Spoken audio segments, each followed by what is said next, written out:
Hello everyone and welcome on board this live safari. We are busy sitting in the middle of the Masai Mara, and isn't this a beautiful, beautiful scene? We came here this morning we actually had a vehicle that spent the whole night in this area, and we are hoping on following up on a pride of 5 lions called the Owino Pride. We left them lying under some trees at about 9 o'clock this morning. My name is Scott. It's great to have you on board. I'm teamed up with Jean-Dre, the cameraman, and we've also got Taylor out in the Mara today, as well as a couple of people in the Sabi Sands in South Africa. I'm not too sure exactly who's cruising around there just yet, but you're going to get to meet everyone in the next 5 to 10 minutes. But for now, we can just enjoy this beautiful scene of a herd of elephants making their way through the vast open plains. Now, I did mention that we were live, which means that you can interact with us. If any of you are joining for the first time, we would love to hear from you. Let us know what your name is, where in the world you are watching, and how on earth you came about jumping on board a live safari vehicle. You do that using the hashtag SafariLive on Twitter. We also do have a kids drive at what will be 5 o'clock our time, which is basically in an hour's time from now, and we will therefore be focusing our attention on answering all the kids' questions. And if you do have any kids alongside you, please do send their questions through. Oh, I've got my facts mixed up, which is not uncommon, and the kids' school drive is actually right now. So welcome on board, everyone, especially all the kiddies. And I'm not too sure how I managed to get confused, but forgive me. Very, very good. Now, for those of you who were with us on safari this morning, the Owino Pride were quite full-bellied, but did end up actually spying on some zebra. We almost did an unscheduled broadcast, but then the kind of lions lost interest, and that's when we decided to head home. But I am feeling confident that we may see some lions up and on the move a little bit later. There were quite a few wildebeest in this area this morning. I'm not too sure where they've all disappeared to, but as quickly as they disappeared, they could reappear and give these lions something to think about.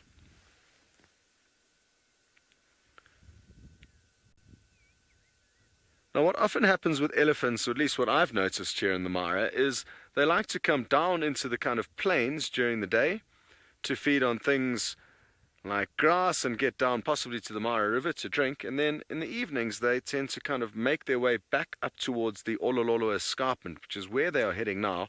And due to the kind of change in altitude and the slope, there's a lot more trees and different food for the elephants to feed on, so they've got quite a nice situation here where they can balance their diets by moving from down on the mountain or up on the mountain down into the plains. Very, very good. Well, we're going to leave them to carry on making their way up the hill, and we are going to be sending you all the way down south, a couple of 1,000 miles to South Africa to jump on board with Steve. Good afternoon, boys and girls. Welcome to Juma in the Sabi Sands, South Africa. We have got some Impala here and a couple of zebra. It is wet and it is raining, but we are out in the African wilderness. My name is Steve. I'm joined on camera by Sebastian, and we are so excited to have you on board this afternoon. And we are out in the rain. It is not very comfortable out here, but let's go have a look at the animals again. They are not very comfortable either. It has been raining for the last few hours, just this very uncomfortable falling rain, not huge amounts of it, not enough to make the grass very juicy and tasty, but enough just to make everything wet. And there you have the beautiful zebra that we find down here, the plains zebra. I'm sure Scott will be able to show you more up there in the Mara, but aren't they beautiful? There's a small little family. Did you see that bird just landed on the side there? Can't see it now, but there was a bird who jumped on the side looking for ticks and parasites off the side of the zebra. But they are with their heads down. As Scott says, up in the Mara, the zebra move up and down the mountain for their food. Here we don't have any mountains. The zebra have to make do with the grass that we have left, and we are coming right to the end of our dry season. So this little bit of rain we're having is the beginning of our wet season, which will be coming soon. It's a little bit earlier than anticipated, than expected, but they are enjoying it nonetheless. But it's very difficult underfoot in the ground. The ground can be quite muddy and quite difficult to maneuver in certain places. But the zebras seem quite happy, don't they? Although they are showing us all of their bottoms there. Be nice if you could show us your face, Mr. Zebra. At least one of you. Show the boys and girls back home what beautiful faces you have. Okay, well, I'm not the only one out in the African wilderness in South Africa. We've also got my good friend James, who's got a very special antelope.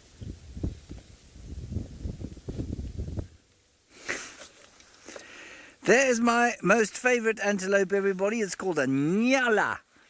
Welcome to this end of the Sunset Safari. My name is James Henry, and you can, of course, talk to us. You can get your parents to send us an email using the email address natgeokids@wildearth.tv. That's natgeokids@wildearth.tv. Ask us any questions that you would like. That is a nyala, as I said, and my favourite because they look very beautiful, I think. He's trying to find a few green leaves to eat on what is a very cold and blustery afternoon here in South Africa. We're in the northern parts of South Africa. Most of the time at this time of year it's pretty hot and there's not often a lot of rain around, but every so often we get what's known as a cold front blowing over. And that's what's happening now, and so it's brought with it some rain, which the bush very much wants at the moment. It's just come through the winter. Our only good rains, or our first good rains of the new season, will only come probably in November.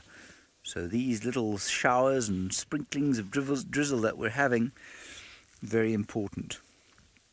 Okay, and you will see that we're basically in a tented house at the moment, a tented vehicle if you like, and that's because of the rain and the weather.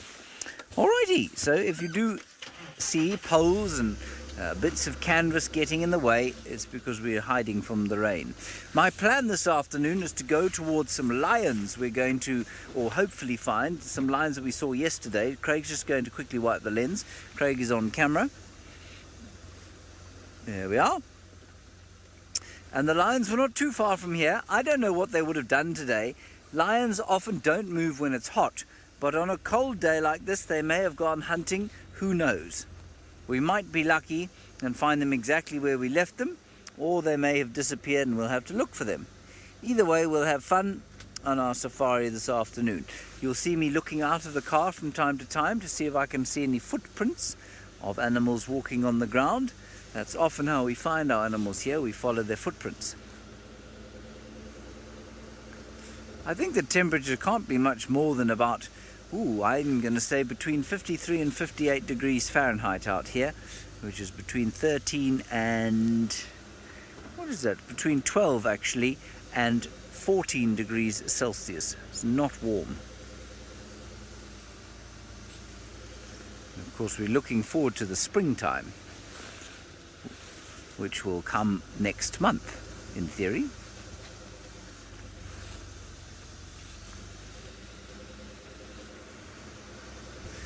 Not a lot going out, at least on at the moment. Remember, most of the animals will hide at this sort of weather. They'll find some thick bush under which to hide and shelter from all of the nasty weather.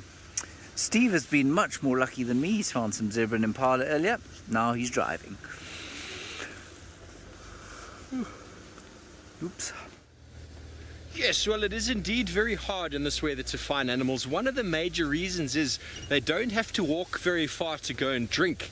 Lots of the water is on the grass, on the leaves. They can just drink that as they go, so they don't have to make the long journey to one of the watering holes, and which is also a very dangerous journey because there's often lions and leopards lying up in wait. So we got our work cut out for us this afternoon. See if we can find some animals. So we're going to check the northern parts and go all the way through to the east and see what we can find along the way. Very exciting to have you all on board.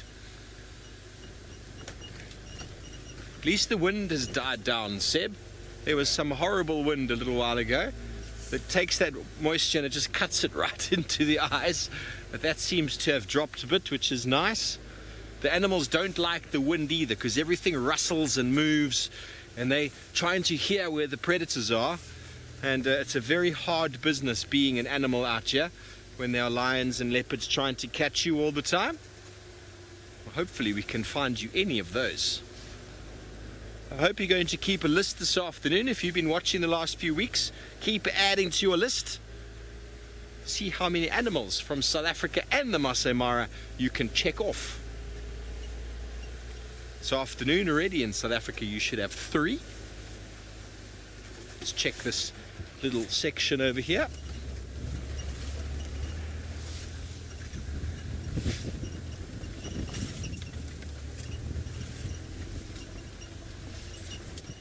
So as I said, it's our dry season. You can probably see around the grass looks very brown and there's no leaves on the trees. This little bit of rain that we're having now is going to revitalize the area. It's going to bring back the moisture. Obviously the moisture is going to then allow the nutrients to be brought up from the soil, and the grasses and the trees are going to start doing their thing. I don't think this is enough though, just yet. This is not enough moisture just yet, but it is the beginning. It can maybe be the beginning of a very good wet season. Okay, well, it seems like Scott, all the way up in the Mara, has been a lot more luckier than we are and will continue to be so in this weather. But let's go to him. He's got some big cats. We certainly have. We have got lucky. They haven't moved at all from where we left them at about 9 o'clock this morning. And they only moved about half a mile from where they'd spent the last 2 days feeding on 2 wildebeest that they'd managed to catch. And you can see their stomachs are quite full. So life is good for this pride of lions. The interesting thing with lions is that, unlike us, they don't need to eat breakfast, lunch and dinner. Once they've had one big meal, they can survive for about 3 to 4 days without worrying about having another bite to eat. As you can see, they're all relaxing. That one's flicking its ears, trying to keep the flies away. Flies can give the lions a hard time. So that's why that youngster's flicking its ears. Let's see if we can see any of the flies. They don't even have a chance to land, but as soon as they get close, those ears will do a little flick. And these flies are quite nasty. They can bite you, suck the blood out of you. So that's why the lions don't like them.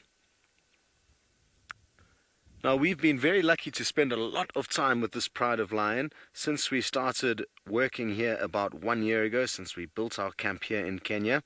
We've spent a lot of time with this specific pride of lion, and when we arrived here last year, 3 of these lions were very small. They were only about 3 months old, 2 of them, and the others were probably about 4 or 5 months old. So it's 2 girls and 1 young boy, and their 2 mothers. As you can see now, though, all of them look like they're kind of the same size. So difficult to tell the parents apart from the youngsters. But it's wonderful that we've been able to watch those 2 young girls and the young boy grow into big lions like they are now. Another thing that I should tell you guys about, which is very important at this time of the year in Kenya, is that it is the migration, which basically means there's a whole bunch of wildebeest and zebra, those are the 2 main animals that migrate, that have moved about 300 miles from the southern parts of another country called Tanzania, which is on the border of Kenya, so the 2 countries are next to one another, and all of these wildebeest and zebras come into Kenya and spend about 3 months in this area eating all the long grass. As you can see, there's big open plains with lots of food, and that's why the wildebeest and zebra travel from far and wide to come and eat it. Now, I think, or at least earlier when we were coming down here looking for the lions, I thought I could see some wildebeest down kind of in that direction that you're looking now.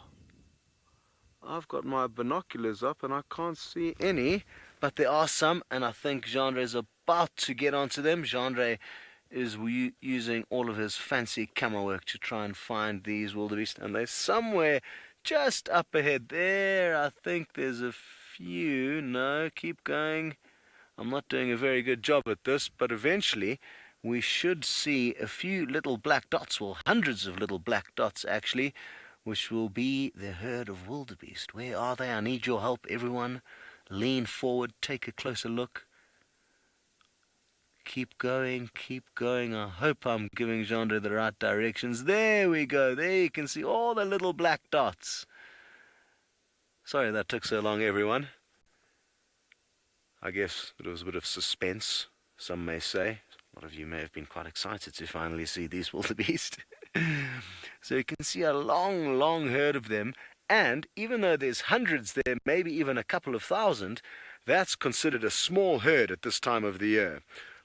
There are millions of these animals in total, and in other areas of the reserve at the moment there is a lot more wildebeest. Now maybe Taylor, who's also here in Kenya with me, is in an area where she can show you a few more of these animals. And this is one of the animals that we see the most in the whole of Africa. They're called Impala, and we'll probably get to know them a bit better in a minute. My name is Taylor, and on camera with me today is Archie, and we're so happy to have you join us. And just like Scott, we're also out here in Kenya, in the Mara Triangle. But these are one of my favorite antelope, the Impala. You see lots and lots of them, and they're very important out here because not only are they a food source, so the lions like to eat them and the leopards and hyenas, that's probably the most important thing about them. And the reason why they're so successful is because they can eat so many different things. So now, today, they're out in the open and they're eating all the grass. You can see, look how short all the grass is. And that's from all the animals eating it. So you'll find these spots along the river. We're not quite on the river just yet, it's a little bit away, but they will mow it down first before they start to get to the other stuff. But we're having a bit of a dry spell at the moment. There aren't that many animals around, so we're trying to go to an area where there's lots of water, where we think that the animals will be. And it's called the marsh, but it's a little bit away from here. But there's the beautiful escarpment in the background too. That's that big hill. Thomas, I haven't got a clue what the temperature is at the moment, but it's not cold, it's warm. I'm in the t-shirts and I have shorts on. So, yeah, like I said, I don't actually know what the temperature is, but it's warm, it's nice. The weather doesn't change too much. Unless it gets cloudy and a bit rainy, then, you know, it can be a bit cold. But most of the time, when the sun is up during the middle of the day, you can wear shorts and t-shirts. I think I wear shorts and t-shirts every single day here in the Mara. It's nice. Unless it's rainy, like I said, then I have to put long pants on. But then again, it doesn't stay around for too long. It's normally just a couple of hours and then off it goes. But very nice. But I'm hoping that once we move on from here, which we'll do in a minute, because we're quite far away, we'll find some elephants and all sorts of things, which is quite cool. So we'll go to the marsh, and that's probably where I think we'll find lots of animals, buffaloes too, maybe even a rhino. But anyways, off you go back to South Africa to James.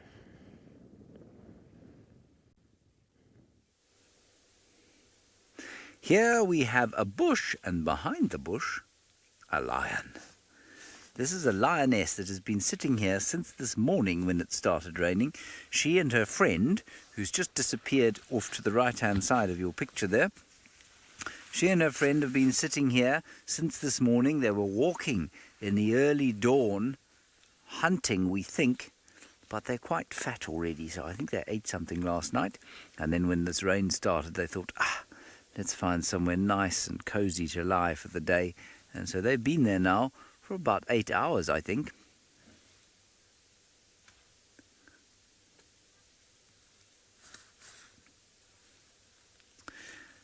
Cabernet, the only antelope that lions wouldn't hunt would be antelope that didn't occur here. Yes, absolutely, they will hunt every single antelope they can. They'll basically eat everything they can. Now, if you listen very carefully, naturally it stopped. There's some antelope alarm calling. There we go. Can you hear? Listen.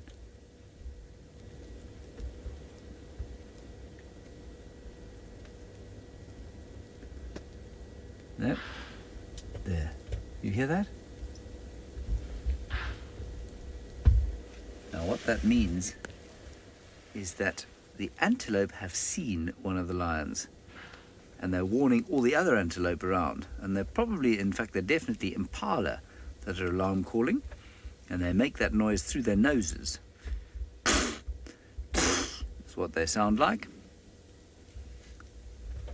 And it has two purposes, that alarm call. One is to make sure that they all know that there's a predator around. The other is to let the predator know that they've seen them and that there's no point carrying on with any kind of hunting, because it will be unsuccessful. The lion's got to get very, very close to an impala to kill it, because impalas are very fast, and while lions are quite fast, they're not as fast as impala over long distances. Lions very fast over short distance.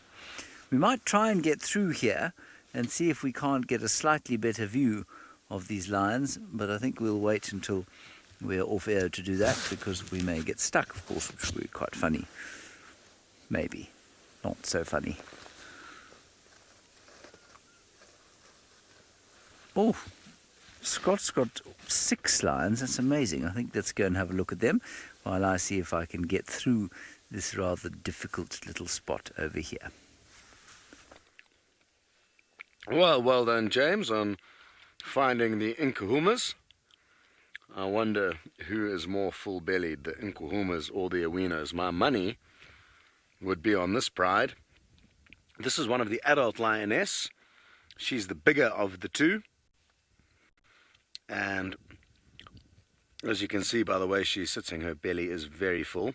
They managed to catch a young wildebeest as well as an adult wildebeest early yesterday morning and feasted on that until I think around midnight. Jamie did the late night shift last night staying with these lions. I came out and took over from her at 3 o'clock in the morning.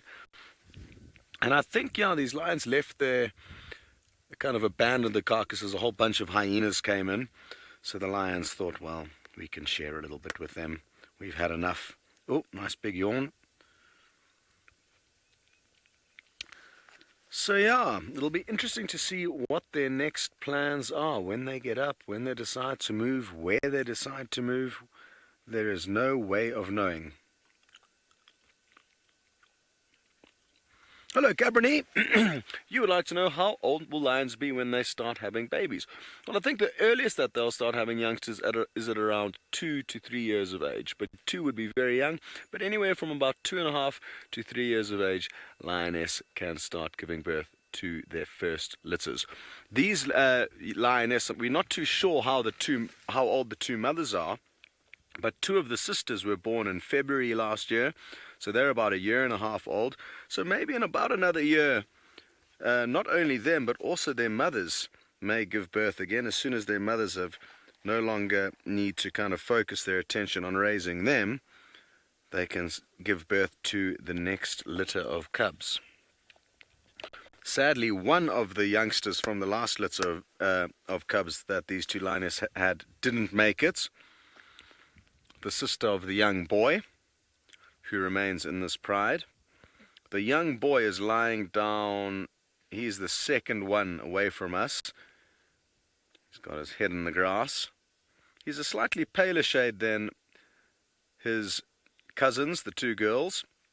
And you can also see he's got a bit of a moustache there on his chin. So his mane is slowly beginning to develop. And as he becomes bigger and older, at around 4 or 5 years of age, he will have a beautiful, big, impressive mane. But it's already beginning now when he's just over 1 year. Very, very good. Now, if any of you are also wanting to know anything about these animals, ask any questions, know anything about what's happening here in the Masai Mara and the migration or down in South Africa, please remember to ask your parents or your older brother or sister to send through your questions, to help you send your questions through, because we are trying to answer as many kids out on safari today with us as we can. Here's something else we can have a look at. It's all the way on the other side of the vehicle. There's actually a few different animals that I would like to show you. We can start by the one in the tree. You can see there's a bird sitting up there. And I'm sure a lot of you may know the distinctive shape of this bird. It is a vulture. You can see it's got a hooked beak, which is very useful for eating meat and cleaning between all the bones. Once the lions and hyenas are finished eating, the vultures come in and make sure that nothing goes to waste. So very, very useful birds because they help cleaning. And then we've got some other interesting birds down to the left of the vulture. They look very different. They are white with a big red beak. And what's really interesting about these birds is that they travel huge, huge distances, thousands and thousands of miles, maybe a 10,000-mile trip every year, where they go from just outside of Africa, so from the countries just to the top of Africa, mainly Germany. They fly all the way through the whole length of Africa, right down to South Africa at the southern tip, and that's where they spend their summer. And then they go back up to the northern hemisphere to enjoy another summer. So these birds live an endless summer, and they are called European storks. You wouldn't believe that these birds are out in the middle of this big African wilderness, and in a few months' time they will be nesting on the chimney tops of a city in Germany. How crazy is that? I'm not sure which one they consider being on holiday, when they're in the bush or in the city, but I guess they're quite lucky in that they live an endless summer, leaving winter behind them, making sure that wherever they go there's lots of food. And as you can see, that's exactly what they're doing now, or this one at least, looking for little insects, of which there are many in this long grass.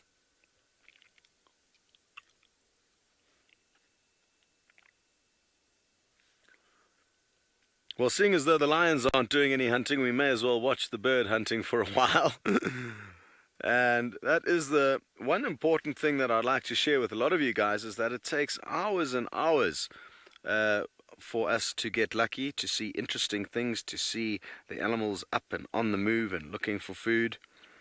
And especially the animals like lions, because they only need to eat every 3 or 4 days. Okay, well, we're very lucky here up in Kenya in that we don't have any bad weather. Sadly, it's not the same for the crew down in Juma. Steve is busy driving around in the rain. Why don't you go and give him a hand?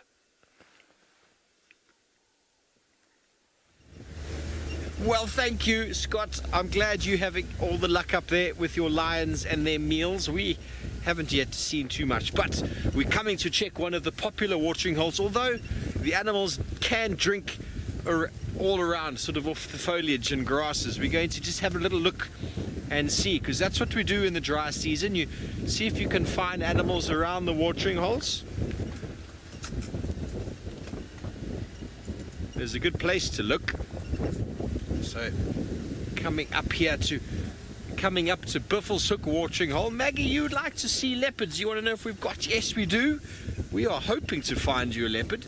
For the last 3 weeks or a month or whatever it might be, we've almost had a leopard. I think we've had more than one leopard every single drive. But when it gets cold like this and a little bit miserable, the animals just decide to go and hide out, and it becomes quite difficult to find them. But the weather's also quite cold, so sorry about the lens cloth. We're just having to clean the rain off of the lens so you can get a nice pretty picture of this watering hole. This is Buffelshoek watering hole, and Tristan the other day was sitting. He's one of our friends who'll be on a little bit later. He was sitting right here somewhere watching some elephant and then watching some buffalo, because it was a very warm day. And then out of nowhere, this male leopard decided to come and sit next to his car. So, you know, those things can happen. Out here, anything can happen in the African wilderness.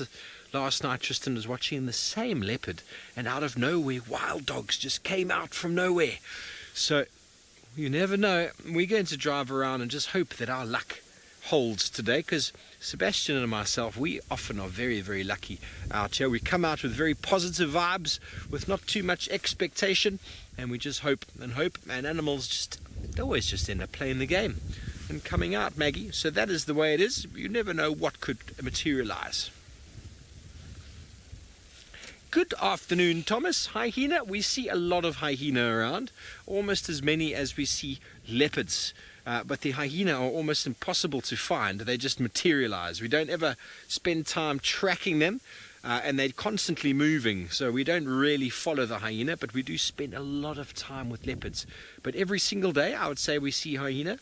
Yeah, maybe not every day, but their tracks are everywhere. They cover this entire property all the time, looking for food. Well, we've checked this watering hole. We're going to move on a little bit south and go and check another very big watering hole to the south and show you some hippopotamuses and maybe an elephant or two. That would be wonderful to find some elephant, because elephants in the rain are really fun to watch. Even if they're not in the rain, they're also fun to watch, as Taylor McCurdy, all the way up in the Mara, is going to show you.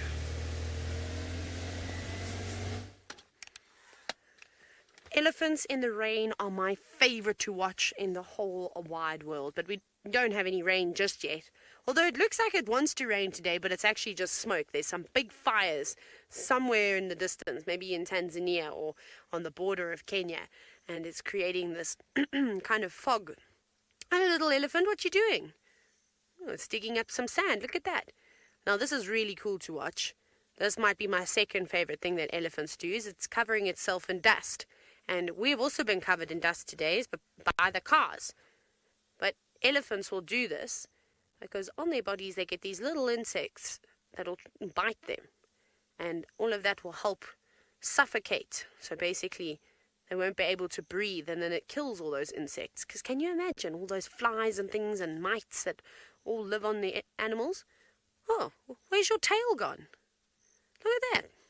Stumpy the elephant. Shame. Now, it's actually a common thing that we see out here with that stump on the tail. Maybe a lion or a hyena tried to get it when it was really little, or maybe because the elephants also like to cross the river, because elephants love to swim. Maybe a crocodile took it, but we'll never know. But we do see lots of elephants, and that's sad because that's a fly swatter. Also their ears, you'll see them, they're flapping their ears at the moment, and it might be because it's a little bit warm, so they try and cool themselves down like that, but also to keep the bugs away. So they like to sit in their eyes where there's lots of moisture. And that's Mom. And she's not a very big elephant though. She's actually quite small compared to some of the elephants that we've seen out here, but the boys are normally much bigger than the girls, so she's not ever going to be a giant. And look at this one. That one's got nice tusks. So those are teeth that are coming out just and where the trunk is, but they don't use them like normal teeth. They use them more like tools. So what elephants like to do is sometimes they'll dig in the mud with those tusks, or they will even take the bark off of trees. They'll cut into the trunk of the tree with those tusks. And then very important for digging for water. Although I haven't really seen the elephants in the Mara Triangle digging for water because they can just drink straight from the Mara River. But the elephants in the Sabi Sand, they have to dig for water all the time, especially at this time of the year, because there's not a lot of rain and all the rivers and dams start to dry up. So they've got to dig right down into the ground, which is really, really quite cool to watch. But they're very, very happy. But we're not in the marsh yet. We've still got to go quite far away, which I'm looking forward to, because here we're going to see so many elephants. But I thought this group is right here. I think they're eating lots of grass today. Oh, that's not a very nice piece. That's quite brown. Right, we're going to see if we can find some more animals along the Mara River. Or if you go back to James, who's got the lions.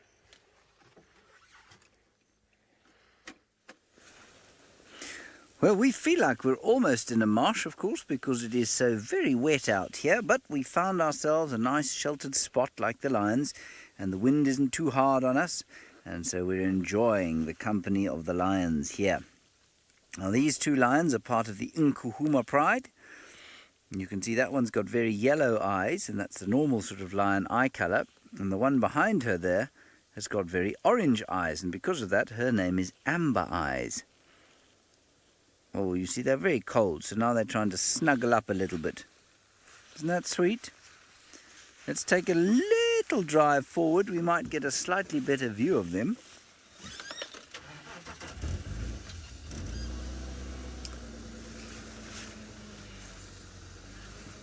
Just do it nice and carefully so we don't make a noise and give them a fright. There we go. How's that, Craig? All right. Now, what they could start to do is get hunting, because you can see they're not fast asleep. And lions at this time of the day, like I said, are often fast asleep. And they're often fast asleep because they sleep for 18 to 20 hours of the day.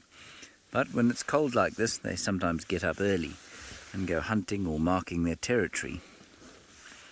Or, in this case, maybe finding the rest of their pride. I don't know where the rest of their pride is. I don't think they know either. But two lions, even if they don't have the rest of their pride with them, they don't have to be afraid of anything.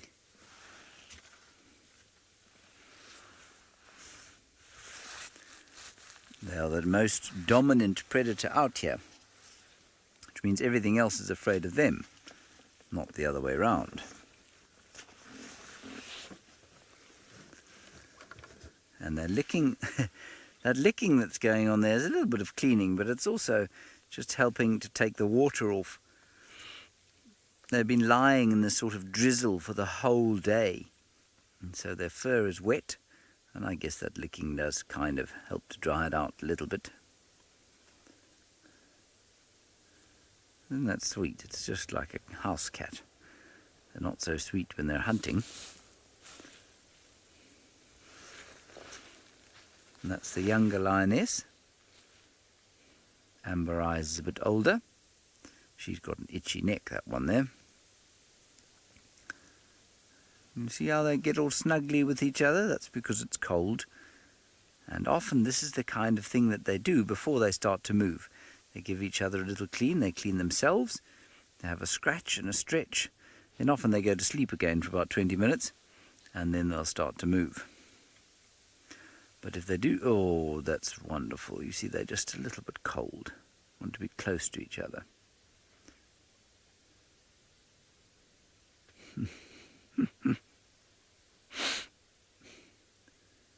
If they do start to move, it's going to be difficult to follow them because this is not an easy area. And I will tell you that one of the worst smells in all the world is lion dung.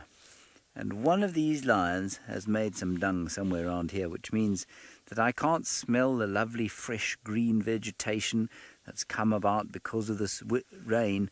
All I can smell is this nasty, nasty smell of lion dung. All right, we're going to try and follow these lions now. It's not going to be easy. So let's go back up to the Marsi Mara, where Taylor is looking at something very special, in fact, that we might like these lions to hunt. Animal of them all, and one of my favorites. Although I like all the animals, I think, equally the same. Maybe I'm a bit biased about lions. I like lions and jackals a lot. But there we go, not a fully grown giraffe. That's a little giraffe still, although not a teeny tiny tot.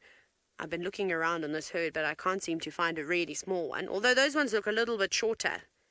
But that's just because they're standing down the bank. Oh, there's another one. It's like a magic show today. And they're eating right on the edge of the Mara River.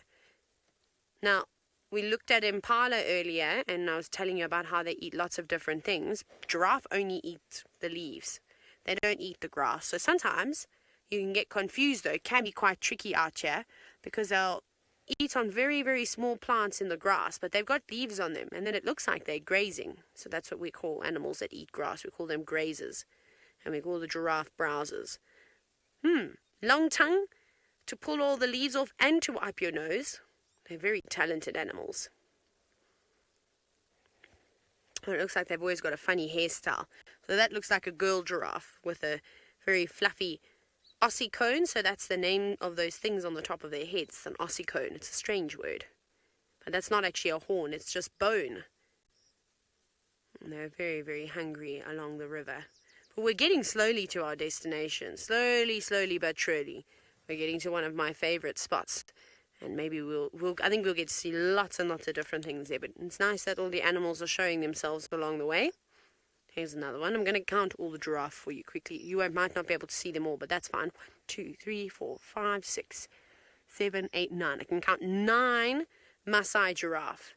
So the giraffe that you're seeing with me will be different to the ones that you can see in South Africa with Steve and James. They're not the same species. Maybe Steve will be able to find you a tall giraffe. But they're not as easy to see as the giraffe in Kenya are. There seem to be lots more of them here. But just like the elephants using their tails to swat the flies, you can see the giraffe are doing the same thing today. Must be lots of bugs out. Luckily, they're not bothering me too much. Normally, they always try and bother me, and it makes me very cross. And that lot is just chewing now. Just taking a bit of a time out. See, they're very relaxed. They don't spend much of their day running around. Not like us. Except the little ones. The little ones play a lot, but the adults know it's important that they don't do a full day sprint. Otherwise, they won't have any energy to run away from their predators. Anyways, we're going to keep going. Off we go to Scott, who's got a really cool bird.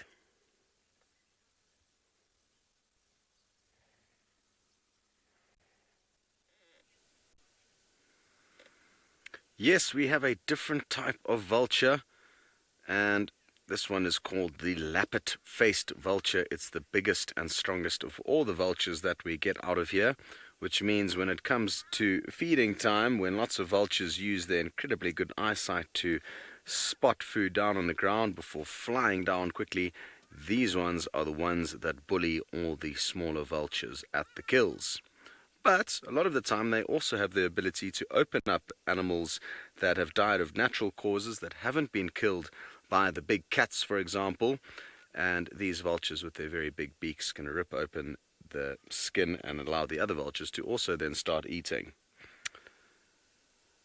Other than that, there's not too much that we haven't discussed from this area, but if any of you have just jumped on board, it is important that you know that there are 5 lions sleeping over here. There we go. This is the Owino Pride, if any of you, like I say, have just jumped on board. And as you can see, they are living a life of leisure. Their bellies are full, the weather is nice and cool, and they are enjoying a nice deep sleep. I'm hoping, though, that they will wake up at some point in time. They've been sleeping, doing a lot of sleeping, basically from yesterday morning. They made 2 wildebeest kills in the early hours of yesterday morning, and basically have been sleeping and eating and sleeping and eating and sleeping some more since then. So it's been a good, 36 hours just about of chilling out.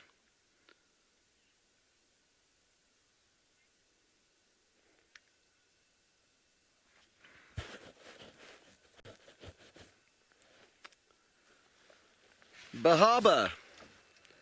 I wish I knew the answer to your question. You would like to know, where are all the migrating wildebeest and zebra? Not here. They are not here, but excuse me, sorry, there is a small herd of, who knows, maybe a couple of hundred somewhere off in the distance over there. Let's put Gendre to the test and see if he can find them. The last time we tried to find them, it took a while, but that was my fault, not his. Oh, well done. Straight into them.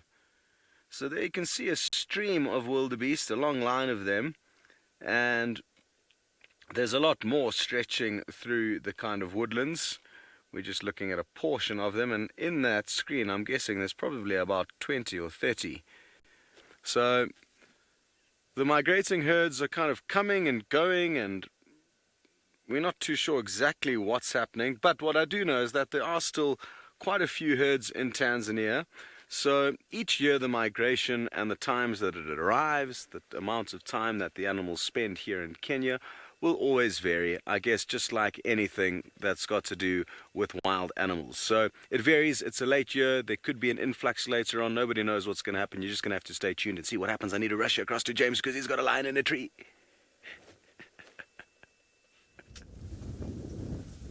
No, the lion's not in the tree, I'm afraid. It spent about 6 years in the tree and then got out, I'm afraid. Let's move a little bit forward. They're having real playtime now, which is interesting. It's very unusual this time of the day. And it's great to be following lions moving, because so often they're doing nothing. I know there are lots of crunches and bashes and things, but let's just keep Let's just keep following them. Look at them. That one is unfortunately just relieving itself, but there's nothing we can do about that. Alright, let's carry on.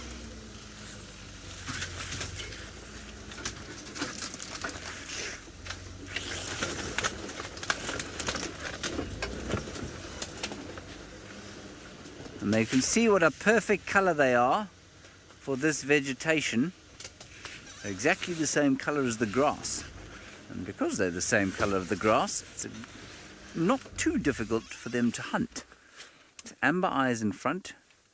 She's the biggest lioness and the oldest one, and this is the younger one. She's walking behind.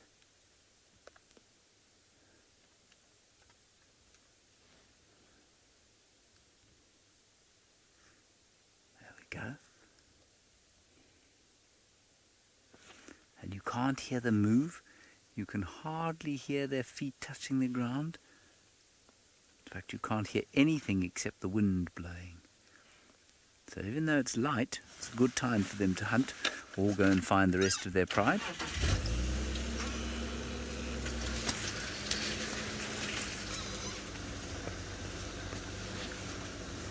It looks like they're going to do a little bit more. Oh, here we go. Claw sharpening there. No, couldn't get round in time, I'm afraid. Let's go up through here.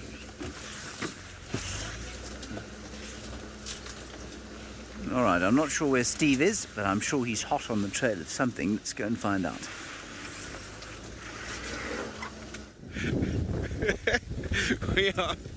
We're busy sailing right now. We've just had the tent flap rip off and we're trying to fix it. So I do apologize. The wind is blowing at an enormous rate of knots, and we're trying to pull this all back again so we don't get too wet. I think I'm beyond getting wet at the moment, but we've got lots of expensive equipment in the back here that we can't allow the rain to come in, so we're going to have to find another way of battening down the hatches. Any of you sailors out there? I used to do some sailing when I was younger. It was lots of fun. I loved being out there in the wind, the power of the waves. Oh, hang on. Oopsie. Can you pull that down there? It's a bit caught. Oh, wow. What's wrong? It just looks a bit caught there. Thanks, Seb. Well, I'm glad you're getting to watch us doing some behind-the-scenes sort of work. This is part and parcel of what it is to be out on safari, really. If I can just get that in. We've got these very sort of tough cable ties, and the last one, well, wasn't that tough, was it, Seb? Wasn't that tough? Oh! Well, I'm sorry, I'm trying very hard. But we'll get there. We'll get there. We need a proper rope, a proper sailor's rope to lash this down. Do you have a stronger one? Well, as we battle with all of this here, let's go back over to James. I think he's managed to catch up with those cats.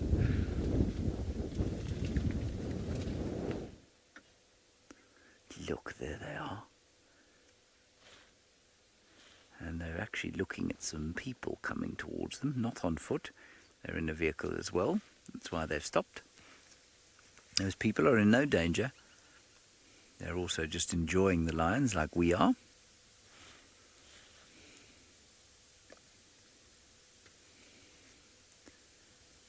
Oh, I wouldn't like to be an antelope around here, I must say. It would make me very nervous indeed. They're smelling.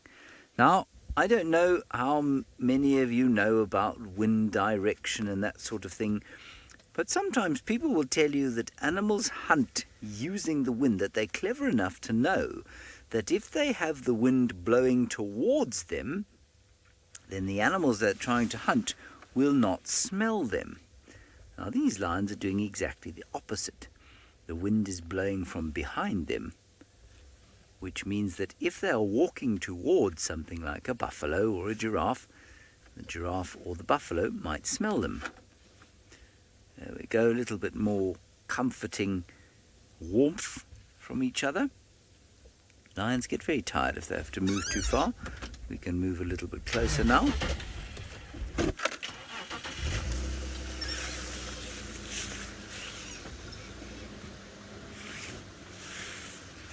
I'm just going to quickly talk on the radio.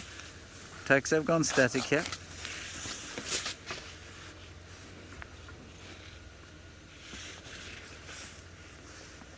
There we go. Let's stop here. It's nice to see. They're just having a little bit of a play.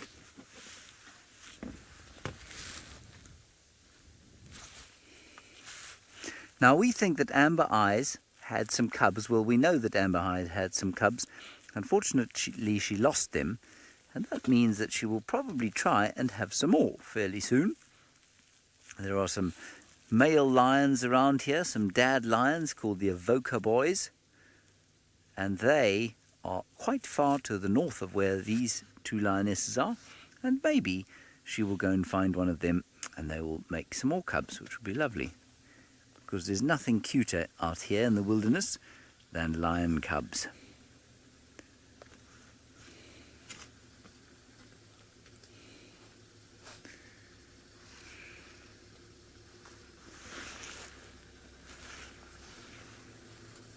Now you see how beautifully they are camouflaged. Another animal that I think is one of the best camouflaged out here is the waterbuck. Well, the only animal out here that I think enjoys this weather better than the elephants is the waterbuck. And thanks, James. Yes, here we've got a few. There's actually 3 of them there, standing elevated on a little bit of a termite mound, so as to keep their feet from getting too wet on the ground. There's a few of them at the back. You can see them moving through. You can see that one is busy chewing the cud. And the reason, while we're batting down our hatches there, a herd of zebra came tearing past us, and we thought maybe we should turn around and go and have a look and see. Maybe there's some lions that have been chasing them. And when we came up, these waterbuck were looking in the same direction the zebra ran away from. So we're just having a little look. Are there some lions about? The waterbuck don't look too concerned at the moment. They're probably also slowly going to make their way down to that big watering hole we were headed towards. Hopefully we'll find some hippos. I'm sure we will. We'll be turning around in one moment. Beautiful animals, the waterbuck, aren't they? Lots and lots of females in this group. I saw 4 females, not a male yet. Males have got really long, big, sharp horns, which they obviously use for fighting, to compete for these beautiful ladies. And like the zebra, they feed on lots and lots of grass. Okay, well, let's turn around, Zeb. Let's go see what these animals were running for. Not quite sure what got into them. Maybe they just got a little bit cold, the zebra. We're still going to scan this area because this is where the zebras came running from. But in the meantime, we're going to go back up to the Mara with my good friend Scott, with his lions who are having a little bit of a nap.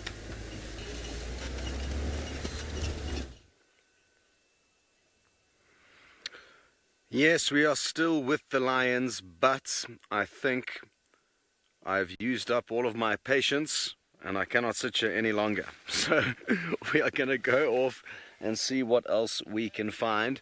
Judging by the state of their bellies and the fact that there aren't any wildebeest nearby, I'm not expecting them to get up to too much. This morning when we left them, there was a herd about 1 kilometer away, but that herd has moved off. So I think so are we. We're going to drive a road that takes us all along the kind of bottom of this mountain and then slowly kind of start bending our way back towards camp. We'll be heading in the opposite direction initially, heading south towards Tanzania, and we'll see what we can find you along the way. we're hopefully going to be able to find some more wildebeest. Who knows, maybe a cheetah. We are going to be passing through the area where Narratoy was last seen. Speaking of which, I'm sure a lot of you might be interested in updates on Narratoy. I don't have any. We haven't seen her for a while.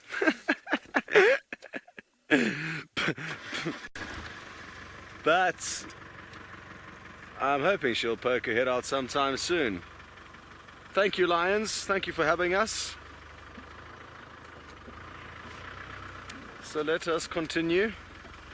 Good luck this evening if you decide to eat anything.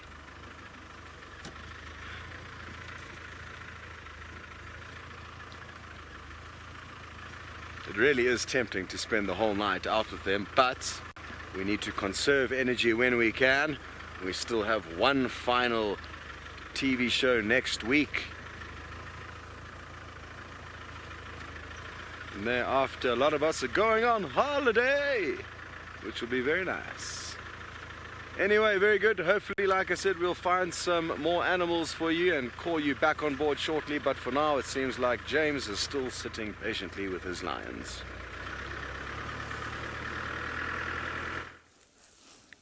I am sitting with my lions. We're not going to leave them.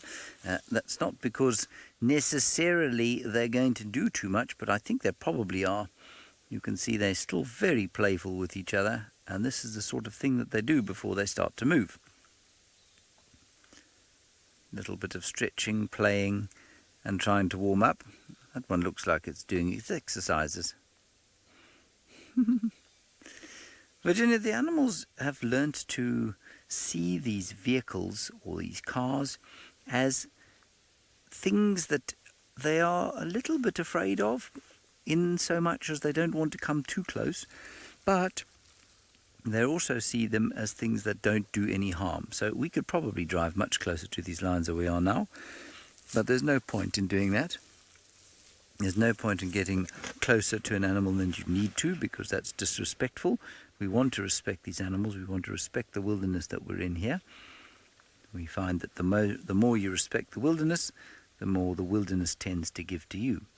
Now that goes for the wilderness here in Africa. It goes for the wilderness in America or Britain, or even the wilderness perhaps in a city where you live, in a park, or even in your own garden. There's a little piece of wilderness wherever something wild can grow. And it's always good to respect that. Even a little bee may be flying from one flower to the other in a garden, in a city, is a little piece of wilderness that connects us to the wild. And I always find that quite comforting.